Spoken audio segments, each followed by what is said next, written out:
এই যে জিয়াউল হাসানকে ধরা হলো, আইনমন্ত্রীকে ধরা হলো, সালমান এফ রহমান ধরা হলো, পত্রিকা আসলো যে তাদের কাছ থেকে তথ্য পেতে কষ্ট হচ্ছে কেন, যে সমস্ত অফিসার নিয়োগ করা হয়েছে তারা কিন্তু তাদের সাহস পাচ্ছে না। কিন্তু খেয়াল করবেন, জিয়াউল হাসান হচ্ছে এই সময়ের একজন ধুরন্ধর গোয়েন্দা, কিন্তু সে একেবারে হারুনের কথা সত্য, সালমান এফ রহমানের কথা সত্য, আইনমন্ত্রীর কথা সত্য। তাদেরকে ইন্ট্রোগেশন করতে হলে যেই স্তরটা শুরু করতে হবে, একটা হাই পাওয়ারের গোয়েন্দা টিম তৈরি করতে হবে কিন্তু ইন্ট্রোগেশন করার জন্য। এটাও কিন্তু জরুরি প্রয়োজন। আমরা জানি না কারা করছে কিনা করছে, না করে থাকলে আমি স্বরাষ্ট্রমন্ত্রীর দৃষ্টি আকর্ষণ করবো, আপনি বিষয়গুলো ওই মাফিক নিয়ে যান। সেনাবাহিনী প্রধান নিজেই বলেছেন যে আমাদের এখানে নিরাপত্তাজনিত কারণে কিছু ব্যক্তি এখানে আসছেন, পুলিশ, রাজনীতিবিদ, এমপি বলেছেন আসছেন। এবং কতজন আসছেন, কিভাবে আসছেন, আসেন। এখন প্রশ্ন হলো তারা কিভাবে বেরিয়ে যাচ্ছে। যদি থেকে থাকে, নিরাপত্তা থেকে থাকে, তাহলে লিস্ট তাদের কাছে আছে, সেই লিস্ট তো চলে আসবে রাষ্ট্রের কাছে, স্বরাষ্ট্র মন্ত্রণালয় চলে আসবে না। সেই লিস্ট অনুযায়ী তারা অ্যারেস্ট হয়ে যাবে। কিন্তু তারা কিন্তু নিরাপদে চলে আসবে না। কিন্তু এখানে একটা গ্যাপ আছে। কিন্তু স্বরাষ্ট্র মন্ত্রণালয়ের সাথে আর্মি, এই বিষয়টা যেহেতু স্বরাষ্ট্র মন্ত্রণালয় যিনি এখানে এসেছেন তিনিও সামরিক লোক, প্রাক্তন সামরিক অফিসের লোক ছিলেন, তাকেই ভাবতে হবে এখন এই জিনিসটা কোঅর্ডিনেশনের প্রয়োজন আছে।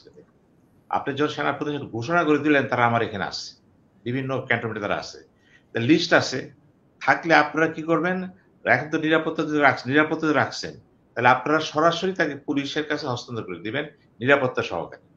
এটাই নিয়ম। কিন্তু তখন এই বিতর্কটা আসে না। কিন্তু আজকে সালমান এফ রহমান ধরা পড়লো কোথায়, একদম ধরা পড়ে, দীপমণি ধরা পড়তেছে এক জায়গায়, এক্স ধরা পড়তে এক জায়গায়, আবার বলা হচ্ছে যে ছেড়ে দেওয়া হচ্ছে, এটা ঠিক না। এই বিষয়টা অবশ্যই স্বরাষ্ট্র মন্ত্রণালয়কে এবং সেনাবাহিনী প্রধানকে দেখতে হবে। এটা এবং এটা দেখলেই খোলসা চলে যাবে। এখন কতজন আছেন, কারা আছেন, কি না আছেন, এটা তো বোঝা মুশকিল কারা আছেন এটাতে। এবং ওবায়দুল কাদের কথা বললেন, যেহেতু তিনি আওয়ামী লীগের ২ নম্বর ব্যক্তি ছিলেন এবং তার কথাবার্তা, কর্মকাণ্ড সবকিছু কিন্তু এই যে যে আন্দোলনটা হয়ে গেল, যেটা আমরা বলতেছি এখন ছাত্র জনতার অভ্যুত্থান হয়ে গেল, এটার পিছনে সবচেয়ে বড় অবদান প্রধানমন্ত্রী পরে ওবায়দুল কাদের। সুতরাং তিনি যেখানেই থাকেন, যদি সরকার জেনে থাকেন, তাহলে এত ধোঁয়াশা হবে কেন? তাকে তো সরাসরি পুলিশের কাছে বা হস্তান্তর করা হবে। নিয়ে যান। নিয়ে আসবে তারা। কিন্তু আমরা এই দৃশ্য দেখবো কেন? ওই বাসায় ধরা পড়তেছে, ওই বাসায় ধরা পড়তেছে। তাহলে গোয়েন্দারা কি জানতো না? গোয়েন্দা ফেইলিউর হয়ে গেছে এখানে। এরা কারা? এখানে কিন্তু একটা জিনিস খোলসা করা উচিত কিন্তু। তা না হলে কিন্তু একটার পর একটা এই সন্দেহ বাড়তে থাকবে। আমি এখনো মনে করি ৬০০ হোক, ৭০০ হোক, ৫০০ হোক, যে কেউ হোক, যারাই হোক না কেন, তারা যেখানে যে অবস্থায় আছেন, এক দ্রুত গতিতে, এটা কিন্তু আমার স্বরাষ্ট্রমন্ত্রীর দায়িত্ব আছে, স্বয়ং প্রধান উপদেষ্টার দায়িত্বটা আছে। আপনি সেনাবাহিনীর সাথে কথা বলে সে লিস্ট মাফিক তাদেরকে একটা বিশেষ সময়ে পুলিশের নিয়ন্ত্রণে নিয়ে আসে। আসেন এবং তারা কোর্টে যায়। কোর্টের থেকে তারা কোর্ট করতে যেটা হয় সেটা হবে। কেস যেটা হয় হবে। এখানে শেষ হওয়া উচিত।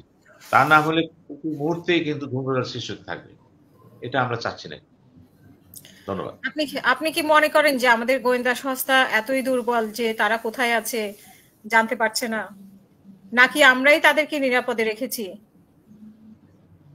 দেখেন, একটা কথা হলো যেখানে সেনাবাহিনীর চিফ নিজে বলতেছেন এবং তাদের আইএসপিএস বিবৃতি দিচ্ছেন তারা আমাদের কাছে আছে। তো গোয়েন্দা বাহিনীর দরকার নাই তো আর। এখন সেনাবাহিনীকে বলতে হবে আমাদের স্বরাষ্ট্র মন্ত্রণালয়কে, যারা যেখানে আছে লিস্ট আমাদের দিয়ে দেন, আমাদের কাছে হস্তান্তর করে দেন। শেষ। আমি খুঁজতে যাবো কেন? স্বয়ং সেনা প্রধান বলতেছে তো আমি রেখে দিচ্ছি আমার কাছে। হুম। কারা, কারা আছে? যদি দেখা যায় সেখানে মন্ত্রিসভার অধিকাংশ সদস্যরা আছে, এমপিরা আছে, বড়, বড় ব্যবসায়ীরা আছে, অনেকেই আছে সেখানে, গভর্নমেন্ট অফিসাররা আছে। তাহলে তো গোয়েন্দা বাহিনী যদি যাই নাও থাকে ওখানে আছে, কিছু করতে পারবে না তো। ধরেন গোয়েন্দা বাহিনী কারা এখন? এখন গোয়েন্দা বাহিনী কে হইতে পারে? ডিবি হতে পারে, মেট্রো পুলিশ কমিশন হতে পারে, সিআইডি হইতে পারে, এসবি হইতে পারে। এখন তারা ওখানে অফিসারও তো সেখানে আছে। এই মুহূর্তে গোয়েন্দা বাহিনীরা কিন্তু অনেকটা বিধ্বস্ত তদন্তের ক্ষেত্রে। আর এবং সবচেয়ে বড় কথা গোয়েন্দা হলো, বাহিনীতে যারা কাজ করেছে তারাও তো নিশ্চয়ই আছে, তারা হ্যাঁ, নিজেরাও তো বিপজ্জনক অবস্থায় আছে। হ্যাঁ, ওখানে জনাব। তাদের এবং দেখেন একটা কথা, একটা ভালো কথা বলছেন আপনি।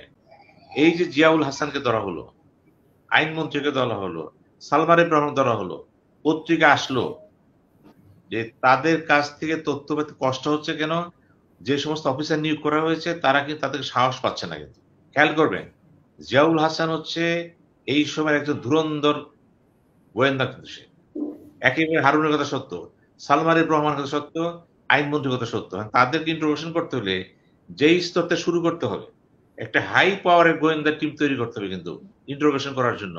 এটাও কিন্তু জরুরি প্রয়োজন।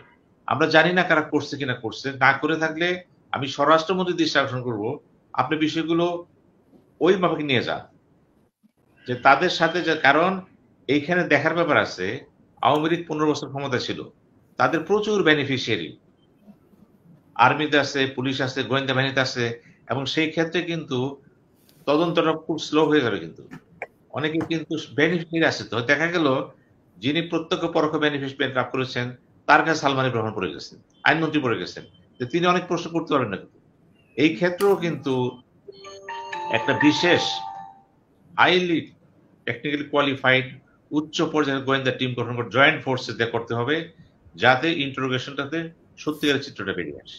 এটা জরুরি প্রয়োজন কিন্তু। ধন্যবাদ। অসংখ্য ধন্যবাদ।